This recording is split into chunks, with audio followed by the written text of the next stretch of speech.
सुजान महतो नाम का एक सीधा साधा किसान था। सुजान की खेती पिछले कई सालों से सोना उगल रही थी। मेहनत तो गांव के सभी किसान करते थे, परंतु सुजान के खेतों की बात ही कुछ और थी। उसके घर में किसी चीज की कोई कमी नहीं थी। सुजान महतो की पत्नी का नाम था बुलाकी।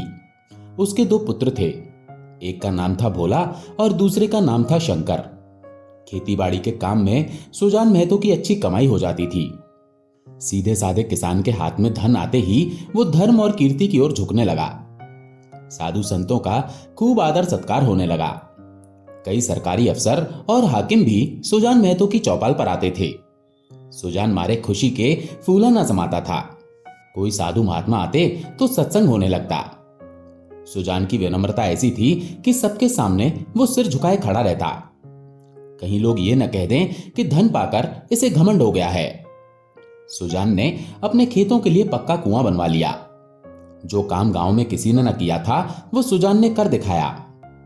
एक दिन गांव में गया तीर्थ स्थान के कुछ यात्री आकर ठहरे। सुजान के द्वार पर उनका भोजन बना। सुजान के मन में भी गया जाने की बहुत दिनों से इच्छा थी। ये अच्छा अवसर देखकर वो भी चलने को तैयार हो गया। उसकी स्त्री बुलाकी ने कहा, अभी रहने दो, अगले साल चलेंगे। सुजान ने गंभीर भाव से कहा, अगले साल क्या होगा कौन जानता है। धर्म के नाम में मीन मेक निकालना अच्छा नहीं है। जिंदगी का क्या भरोसा। बुलाकी ने गंभीर स्वर में कहा, हाथ खाली हो जाएगा। तो सुजान बोला, भगवान की इच्छा होगी तो फिर रुपए हो जाएंगे। उनके यहां किस बात की कमी है। बुलाकी इसका क्या जवाब देती। अगली ही सुबह दोनों गया के लिए निकल गए। वहां पर उन्होंने अपना तीर्थ पूरा किया। वहां से लौटे तो यज्ञ और ब्राह्मण भोज की तैयारी शुरू हुई। सारी बिरादरी को निमंत्रण दिया गया। चारों ओर वाह मच गई। इसके बाद तो सुजान महतो मानो भगत ही हो गए थे। भक्तों के आचार विचार कुछ और ही होते हैं। पूजा अर्चना करना उनके लिए अनिवार्य हो गया। सुजान को भी अब भक्तों की मर्यादा निभानी पड़ती थी। उसने कुछ लेन देन भी शुरू किया था, पर अब उसे ब्याज लेते हुए आत्मग्लानि सी होती थी। यहां तक कि गायों को धोते समय भी उसे बछड़ों का ध्यान रहता कि कहीं कोई बछड़ा भूखा न रह जाए।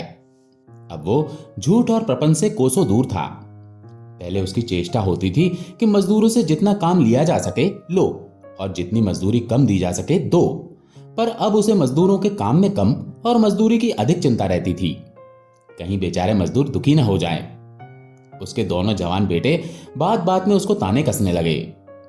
यहां तक कि बुलाकी भी अब उसे कोरा भगत ही समझने लगी थी, जिसे घर के भले बुरे से कोई फर्क नहीं पड़ता था। सुजान के हाथों से धीरे धीरे अधिकार छीने जाने लगे। किस खेत में क्या बोना है, किसको क्या देना है, किससे क्या लेना है, किस भाव चीज बिकेगी, ऐसी महत्वपूर्ण बातों में अब भगत जी की सलाह नहीं ली जाती। भगत के पास कोई भी नहीं जाता। दोनों लड़के और स्वयं बुलाकी दूर से ही मामला तय कर लिया करते। गांव भर में सुजान का मान सम्मान बढ़ता था, परंतु अपने घर में घटता था। उसके लड़के सत्कार तो बहुत करते थे, मगर अधिकार अब उसके हाथ में नहीं था। अब वो घर का स्वामी नहीं, मंदिर का देवता था। एक दिन बुलाकी दाल छांट रही थी, तभी एक भिखमंगा द्वार पर आकर चिल्लाने लगा। बुलाकी ने सोचा कि दाल छांट लूं, फिर उसे कुछ दे दूंगी। इतने में उसका लड़का भोला आकर बोला, अम्मा, एक महात्मा द्वार पर खड़े गला फाड़ रहे हैं, कुछ दे दो, नहीं तो वो दुखी हो जाएंगे। बुलाकी ने उपेक्षा के भाव से कहा, भगत के पांव में क्या मेहंदी लगी है? क्यों कुछ ले जाकर नहीं देते? क्या मेरे चार हाथ हैं? भोला ने कहा, उन्हें तो रहने दो, वो तो सब कुछ चौपट करने में लगे हुए हैं। दिन भर एक न एक खुचड़ निकालते रहते हैं। 100 दफा कह दिया कि अब गृहस्थी के कामकाज में दखल ना दें, पर इनसे तो बोले बिना रहा नहीं जाता।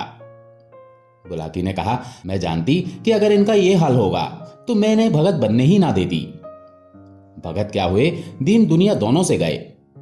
सारा दिन पूजा पाठ में ही उड़ जाता है। भोला बोला, ऐसे भी बूढ़े नहीं हो गए कि कोई काम ना कर सकें। बुलाकी ने आपत्ति जताते हुए कहा, बोला, ये तुम ठीक नहीं कह रहे। फावड़ा कुदाल अब इनसे नहीं चलेगा, लेकिन कुछ न कुछ तो वो करते ही रहते।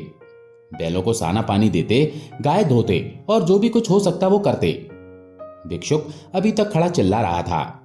सुजान भगत ने जब घर में से किसी को कुछ लाते ना देखा तो उठकर अंदर गया और कठोर स्वर में बोला, तुम लोगों को कुछ सुनाई नहीं देता? द्वार पर कोई खड़ा हुआ घंटे भर से भीख मांग रहा है।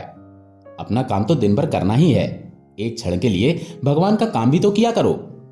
बुलाकी ने ताना मारते हुए कहा, तुम तो हो ना भगवान का काम करने के लिए। सुजान ने बुलाकी की बात को अनसुना करते हुए कहा, आटा कहाँ रखा है? लाओ मैं ही निकाल कर दे आऊं। बुलाकी अपना माथा पकड़कर बोली, आटा मैंने मरमर कर पीसा है, अनाज दे दो। सुजान भंडार घर में गया और एक छोटी सी टोकरी में जौ भरकर ले आया। जौ शहर भर से कम नहीं थी। सुजान जौ से भरी टोकरी को लेकर भिखारी की तरफ जा रहा था कि तभी अचानक भोला ने उसके हाथ से टोकरी छीन ली और त्योरियां चढ़ाते हुए बोला, मुफ्त का माल नहीं है जो लुटाने चले हो। छाती फाड़कर काम करते हैं तब घर में दाना आता है। सुजान ने खिसिया कर कहा, तो मैं भी तो बैठा नहीं रहता। भोला बोला, भीख भीख की तरह दी जाती है, लुटाई नहीं जाती। हम तो एक समय खाकर दिन काटते हैं और पानी पीते हैं और तुम्हें लुटाने की सूझी है। सुजान ने इसका कोई जवाब ना दिया। उसने बाहर आकर भिखारी से कह दिया, बाबा इस समय जाओ, किसी का हाथ खाली नहीं है। और सुजान खुद एक पेड़ के नीचे जाकर बैठ गया और विचार मग्न हो गया। अपने ही घर में उसका ये अनादर। अभी वो अपाहिज नहीं हुआ था, घर का कुछ ना कुछ काम करता ही था, पर उस पर भी उसका ये अनादर। उसी ने घर बनाया, अब वो द्वार का कुत्ता है। पड़ा रहे और घर वालों से जो रूखा सूखा मिले खाकर पेट भरता रहे। ऐसे जीवन को धिक्कार है। सुजान ऐसे घर में नहीं रह सकता। संध्या हो गई परंतु सुजान पेड़ के नीचे से नहीं उठा। कुछ देर गुजरी, भोजन तैयार हुआ। भोला उसे बुलाने के लिए आया तो सुजान ने कहा, भूख नहीं है। बहुत मनावन करने पर भी वो ना उठा। तब उसकी पत्नी बुलाकी ने आकर कहा, खाना खाने क्यों नहीं चलते? जी तो अच्छा है। सुजान को सबसे ज्यादा क्रोध अपनी पत्नी बुलाकी पर ही था। वो सोच रहा था, ये भी लड़कों के साथ है। ये बैठी देखती रही और भोला ने मेरे हाथ से अनाज छीन लिया। इसके मुंह से इतना भी ना निकला कि ले जाते हैं तो ले जाने दो। अब इस घर पर मेरा इतना भी अधिकार नहीं कि मैं भीख दे सकूं। माना कि भीख इतनी नहीं दी जाती, लेकिन इनको तो चुप रहना चाहिए था, चाहे मैं घर में आग ही क्यों ना लगा देता। मैंने कभी फूलों की छड़ी से भी अपनी पत्नी को नहीं छुआ, कभी कड़ी निगाह से इसकी तरफ देखा भी नहीं। अब रुपए जमा कर लिए हैं तो मुझी से घमंड करती है। अब इसे बेटे प्यारे हैं, मैं तो निखट्टू हूं, लुटाऊ हूं और घर फूकू हूं। सुजान बोला, मैं अब खा पी कर क्या करूंगा? हल जोतने से रहा, फावड़ा चलाने से रहा, मुझे खिलाकर दाने क्यों खराब करोगी? जाओ और अपने बेटों को खिलाओ। बुलाकी ने कहा, तुम तो जरा सी बात पर तिनक जाते हो। सच कहा है, बुढ़ापे में आदमी की बुद्धि मारी जाती है। भोला ने इतना ही तो कहा था कि इतनी भीख लेकर मत जाओ। सुजान ने व्यंग्यात्मक स्वर में कहा, हाँ बेचारा इतना ही कहकर रह गया। तुम्हें तो तब मजा आता जब वो मुझे 2-4 डंडे लगा देता। क्यों, अभी अभिलाषा पूरी नहीं हुई हो तो पूरी कर लो। बुलाकी ने भी खिसिया कर कहा, तुम तो झगड़ा करने पर तुले बैठे हो और मैं झगड़ा बचाना चाहती हूं कि 4 आदमी हंसेंगे। चलकर खाना खा लो, नहीं तो मैं जाकर सो रही हूं। सुजान ने फिर कहा, तुम क्यों भूखी सो रही हो? तुम्हारे बेटों की तो कमाई है। हाँ, मैं बाहर का आदमी हूं। बेटे तुम्हारे भी हैं। नहीं, मैं ऐसे बेटों से बाज आया। किसी और के होंगे, मेरे होते तो मेरी ये दुर्गति ना होती। बुलाकी ने कहा, मैंने सुना था कि मर्द बड़े समझदार होते हैं, पर तुम तो सबसे न्यारे हो। आदमी को चाहिए कि जैसा समय देखे वैसा काम करे। अब हमारा और तुम्हारा भला इसी में है कि हम नाम के मालिक बने रहें और वही करें जो लड़के चाहते हैं। मैं तो ये बात समझ गई हूं, तुम क्यों नहीं समझते? इतने दिनों तक राज किया, अब क्यों माया के चक्कर में पड़ते हो? आधी रोटी खाओ, भगवान का भजन करो और पड़े रहो। चलो खाना खा लो। सुजान ने क्रोध में पूछा, तो अब मैं द्वार का कुत्ता हूं? बुलाकी ने इस पर कहा, बात जो थी मैंने कह दी, अब अपने को जो चाहो समझो। सुजान ना उठा। बुलाकी हार कर अंदर चली गई। सुजान भगत के सामने एक नई समस्या खड़ी हो गई। वो बहुत दिनों से घर का स्वामी था, अब भी ऐसा ही समझता था, परंतु परिस्थितियों ने ऐसा उलटफेर किया कि उसे खबर ही ना रही। लड़के उसकी सेवा सम्मान करते थे, ये बात उसे भ्रम में डाले हुई थी। अब तक जिस घर में वो राज करता था, अब उसी घर में वो पराधीन बनकर नहीं रह सकता। उसको श्रद्धा नहीं बल्कि अधिकार चाहिए था। वो इस घर पर दूसरों का अधिकार नहीं देख सकता। मंदिर का पुजारी बनकर वो नहीं रह सकता। रात काफी हो गई तो सुजान उठकर गंडासे से बैलों का चारा काटना शुरू कर देता है। सारा गांव सो रहा था, परंतु सुजान बैलों का चारा काट रहा था। जब से सुजान ने काम छोड़ा था, हमेशा चारे के लिए हाय हाय होती रहती थी। शंकर भी काटता था, भोला भी काटता था, परंतु चारा पूरा ना पड़ता था। आज वो इन छोकरों को दिखाना चाहता था कि चारा कैसे काटना चाहिए। उसने सामने चारे का पहाड़ खड़ा कर दिया। अंधेरे मुंह उसकी पत्नी बुलाकी उठी तो चारे का पहाड़ देखकर दंग रह गई। बोली, क्या भोला, रात भर आज सिर्फ चारा ही काटा है क्या? इतने में भोला आंखें मलता हुआ बाहर आया। उसे भी ये ढेर देखकर आश्चर्य हो गया। मां से बोला, क्या मां, शंकर आज रात को ही उठ गया था? बुलाकी ने बताया, वो तो पड़ा सो रहा है, मैंने तो सोचा तुमने ये चारा काटा होगा। मैं तो सवेरे नहीं उठ पाता, दिन भर चाहे जितना मर्जी काम करवा लो, परंतु रात को मुझसे नहीं उठा जाता। बुलाकी ने आश्चर्य से कहा, तो क्या ये चारा तेरे बापू ने काटा है? भोला बोला, मालूम तो ऐसा ही होता है, रात भर सोए नहीं, मुझसे कल बड़ी भूल हुई। अरे वो तो हल लेकर जा रहे हैं अम्मा। जान देने पर उतारू हो गए क्या? बुलाकी बोली, क्रोधी तो वो सदा से ही थे, अब किसी की सुनेंगे थोड़ी। भोला ने कहा, शंकर को जगा दो अम्मा, मैं जल्दी हाथ मुंह धोकर हल लेकर जाऊंगा। जब तक भोला हल लेकर खेत में पहुंचा, तब तक सुजान आधे से ज्यादा खेत जो चुका था। भोला ने चुपके से अपना काम शुरू कर दिया। सुजान से कुछ बोलने की उसकी हिम्मत न पड़ी। दोपहर हो गई, सभी किसानों ने हल छोड़ दिए, परंतु सुजान भगत अपने काम में मगन रहा। भोला भी अब थक चुका था, परंतु उसे अपने बापू की मेहनत देखकर हैरानी हो रही थी। आखिर डरते डरते वो बोला, बापू अब दोपहर हो गई है, हल खोल दो। सुजान बोला, हाँ खोल दो, तुम बैलों को लेकर चलो, मैं डंडे फेंक कर आता हूं। बैल खोल दिए।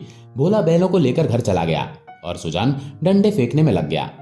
आधे घंटे बाद वो भी घर पर पहुंचा, मगर थकान का नाम न था। नहा खाकर आराम करने की बजाय उसने बैलों को सहलाना शुरू कर दिया। उनकी पीठ पर हाथ फेरा और उनके पैर मले, पूंछ सहलाई। बाकी किसानों की तरह भोला भी कमर सीधी ही कर रहा था कि सुजान भगत ने फिर से हल उठाया और खेत की ओर चल दिया। दोनों बैल बड़ी ही उमंग के साथ उसके साथ दौड़ चले, मानो वो स्वयं ही खेतों में पहुंचना चाहते थे। भोला ने अपने पिता को जब जाते देखा तो उसकी हिम्मत नहीं हुई, वो घर पर ही पड़ा रहा। बुलाकी ने कहा, भोला तुम्हारे बापू हल लेकर गए हैं। भोला बोला, जाने दो अम्मा, अब मुझसे और नहीं हो सकता। भगत के इस नए उत्साह पर गांव में चर्चाएं हुई। निकल गई सारी भक्ति, बड़ा भगत बना हुआ था, माया के पीछे फंसा हुआ है, आदमी काहे का भूत है। मगर भगत जी के द्वार पर अब फिर से साधु सन्यासियों का डेरा दिखने लगा। उनका आदर सम्मान होता। अब सुजान भगत की खेती ने सोना जो गल दिया था। बखारी में अनाज रखने की जगह न मिलती थी। जिस खेत में 5 मन मुश्किल से होता था, उसी खेत में अब की 10 मन की उपज हुई थी। चैत का महीना था, जगह जगह अनाज के ढेर लगे हुए थे। यही वो समय है जब किसान को थोड़ी देर के लिए अपना जीवन सफल मालूम होता है, जब गर्व से उनका हृदय उछलने लगता है। सुजान भगत टोकरे में अनाज भरकर देते थे और दोनों लड़के टोकरे लेकर घर में अनाज रख आते थे। कितने ही भिक्षुक भगत जी को घेरे हुए थे, जिनमें एक भिक्षु वो भी था जो आज से 8 महीने पहले भगत जी के द्वार से निराश लौट गया था। सहसा भगत ने उस भिक्षु से पूछा, क्यों बाबा, आज कहां का चक्कर लगाए? भिक्षुक ने कहा, अभी तो कहीं नहीं गया भगत जी, पहले तुम्हारे पास ही आया हूं। सुजान भगत ने कहा, अच्छा, तुम्हारे सामने ये ढेर है, इसमें से जितना अनाज उठा सको उठा लो। भिक्षु ने आश्चर्य से ढेर को देखा और कहा, जितना अपने हाथ से उठाकर दे दो उतना ही लूंगा। सुजान ने कहा, नहीं, तुमसे जितना उठ सके उठा लो। भिक्षुक के पास एक चादर थी, उसने 10 सेर अनाज उसमें भरा और उठाने लगा। संकोच के मारे और अधिक भरने का साहस ना हुआ। भगत उसके मन का भाव समझ गया और आश्वासन देते हुए बोला, बस इतना तो बच्चा भी उठा ले जाएगा। भिक्षुक ने भोला की ओर संदिग्ध नेत्रों से देखा और कहा, मेरे लिए इतना ही बहुत है। सुजान ने मुस्कुराकर कहा, नहीं, तुम सकुचाते हो, और भरो। भिक्षु ने और अनाज भरा, फिर भोला की तरफ एक बार फिर से सशंक दृष्टि से देखने लगा।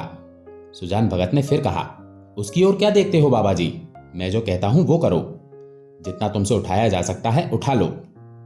भिक्षु डर रहा था कि कहीं उसने अनाज भर लिया और भोला ने गठरी ना उठाने दी तो कितनी बेइज्जती हो जाएगी, और दूसरे भिक्षुओं को हंसने का अवसर मिल जाएगा। उसे और अनाज भरने की हिम्मत न पड़ी। तब सुजान भगत ने चादर ली और उसमें अनाज भरा। गठरी बांधकर बोले, इसे उठा लो बाबा। भिक्षु ने कहा, इतना तो मुझसे ना उठ सकेगा। सुजान बोला, अरे इतना भी ना उठ सकेगा? बहुत होगा तो मन भर, थोड़ा जोर लगाओ, देखूं उठा सकते हो या नहीं।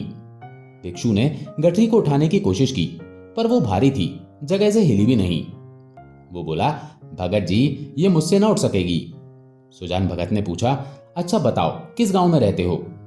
बड़ी दूर है भगत जी, अमोला का नाम तो आपने सुना ही होगा। अच्छा, आगे आगे चलो, मैं पहुंचा दूंगा। ये कहकर सुजान भगत ने जोर लगाया और गठरी अपने सिर पर उठा ली और भिक्षुक के पीछे पीछे चलने लगे। देखने वाले भगत का ये पौरुष देखकर चकित रह गए थे। उन्हें क्या मालूम था कि भगत पर इस समय कौन सा नशा था। 8 महीने के निरंतर अविरल परिश्रम का आज उन्हें फल मिला था। आज उन्होंने अपना खोया हुआ अधिकार फिर से पाया था। वही तलवार जो केले को भी नहीं काट सकती थी, सान पर चढ़ी तो लोहे को भी काट देती है। मानव जीवन में लाग बड़े ही महत्व की वस्तु है। जिसमें लाग है वो बूढ़ा भी जवान हो जाता है।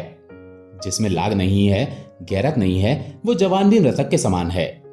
सुजान भगत में लाग थी और उसी ने ये असाधारण बल उन्हें प्रदान कर दिया था। चलते समय उन्होंने भोला की तरफ देखा और बोले, ये भिक्षु खड़े हैं, कोई खाली हाथ नहीं लौटना चाहिए। भोला सिर झुकाए खड़ा था, उसे कुछ बोलने का हौसला ही नहीं हुआ। उसके वृद्ध पिता ने उसे परास्त कर दिया था। उनके बेटों के मन में अपने पिता के प्रति इज्जत अब और भी बढ़ चुकी थी। पूरा परिवार एक खुशहाल परिवार की तरह रहने लगा।